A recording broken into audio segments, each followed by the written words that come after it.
Hello friends, welcome to Jeevanya's kitchen.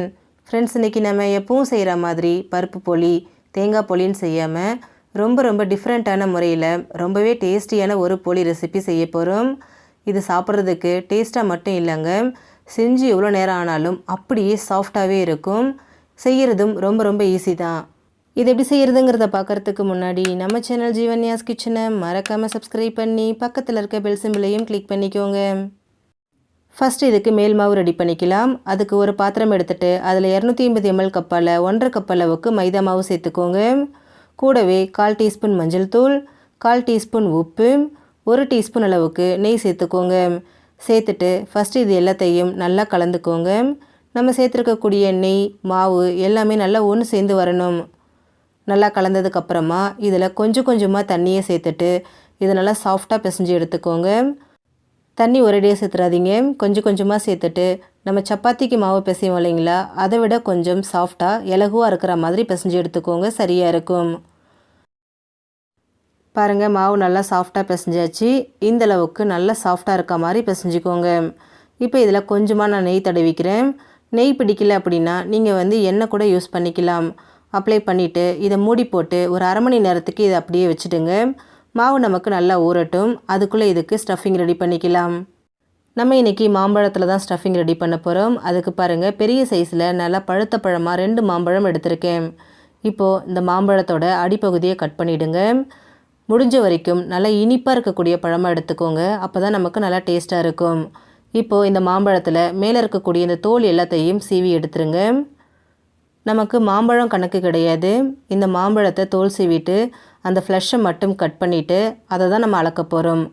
பாருங்கள், first இதுக்கு மேலே இருக்கக்கூடிய அந்த தோல் எல்லாத்தையும் சீவி எடுத்துருங்க. சீவி எடுத்ததுக்கப்புறமா அதில் இருக்கக்கூடிய அந்த சதைப்பகுதியை மட்டும் தனியாக கட் பண்ணி எடுத்துக்கோங்க. இந்த மாதிரி கொஞ்சம் குட்டி பீசஸாக கட் பண்ணிக்கோங்க, அப்போ தான் நமக்கு அரைக்கும் போது ரொம்பவே ஈஸியாக இருக்கும். மாம்பழத்தை இந்த மாதிரி தோல் சீவி கட் பண்ணினதுக்கப்புறமா மெஷரிங் கப்பில் 2 கப் அளவுக்கு அளந்து எடுத்துக்கோங்க. இது 2 கப் இருக்குது. இப்போ இந்த மாம்பழத்தை அப்படியே ஒரு மிக்சர் ஜாரில் சேர்த்துக்கோங்க.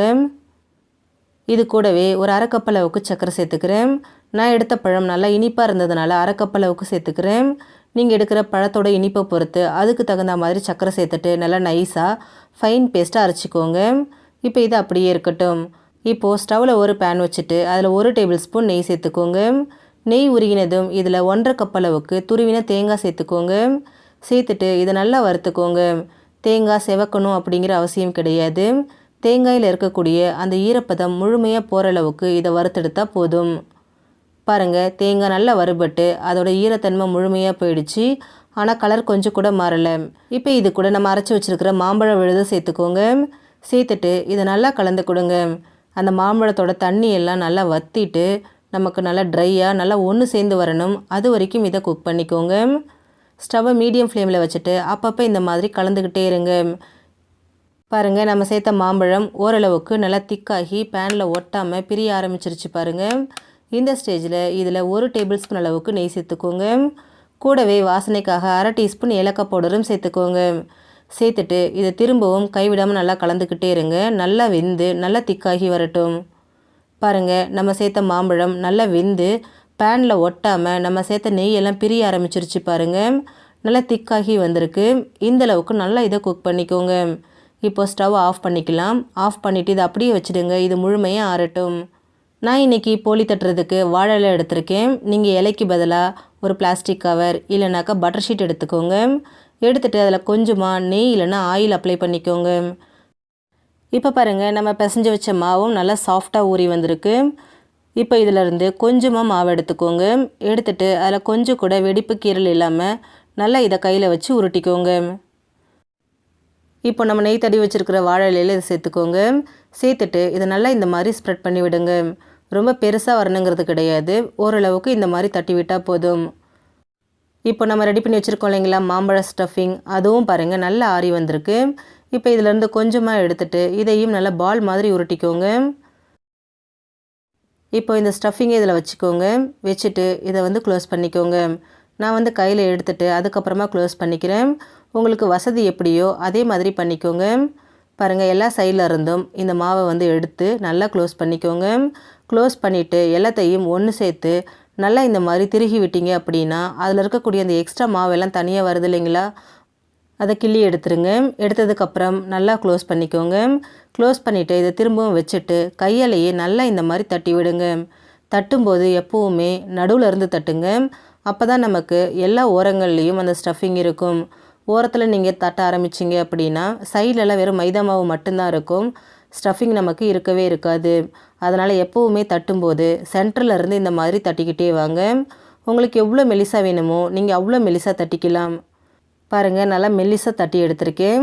இப்போ இதை சுடுறதுக்கு ஸ்டவ்வில் தோசை தவா வச்சுருக்கேன். தவா சூடானதுக்கப்புறமா இதை இலையோடு அப்படியே சேர்த்துடுங்க. சேர்த்துட்டு அந்த இலையை எடுக்கும்போது கொஞ்சம் கூட ஒட்டாமல் வரும்.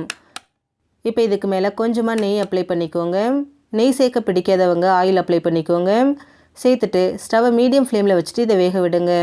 ஒரு பக்கம் கொஞ்சம் வெந்ததுக்கப்புறமா இன்னொரு பக்கத்துக்கு திருப்பி விட்டுருங்க. திருப்பி விட்டுட்டு அந்த பக்கத்துலேயும் நெய் இல்லைன்னா ஆயில் அப்ளை பண்ணிக்கோங்க. அப்ளை பண்ணிவிட்டு இது 2 பக்கமும் திருப்பி விட்டு நல்லா வேக விடுங்க.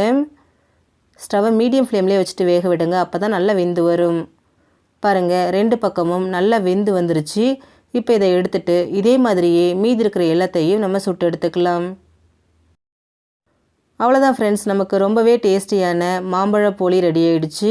ஃப்ரெண்ட்ஸ், இந்த சீசனில் நீங்களும் இதே மாதிரியே செஞ்சு கொடுங்க, எல்லாருமே விரும்பி சாப்பிடுவாங்க. ஃப்ரெண்ட்ஸ், இந்த வீடியோ உங்களுக்கு பிடிச்சிருந்துச்சுன்னா லைக் பண்ணுங்கள், ஷேர் பண்ணுங்கள், கமெண்ட் பண்ணுங்கள். ஜீவன்யாஸ் கிச்சனை மறக்காமல் சப்ஸ்கிரைப் பண்ணி பக்கத்தில் இருக்க பெல் சிம்பிளையும் கிளிக் பண்ணிக்கோங்க. அப்போ தான் நான் போடுற வீடியோஸோட நோட்டிஃபிகேஷன்ஸ் உடனுக்குடனே உங்களுக்கு வரும். தேங்க்யூ.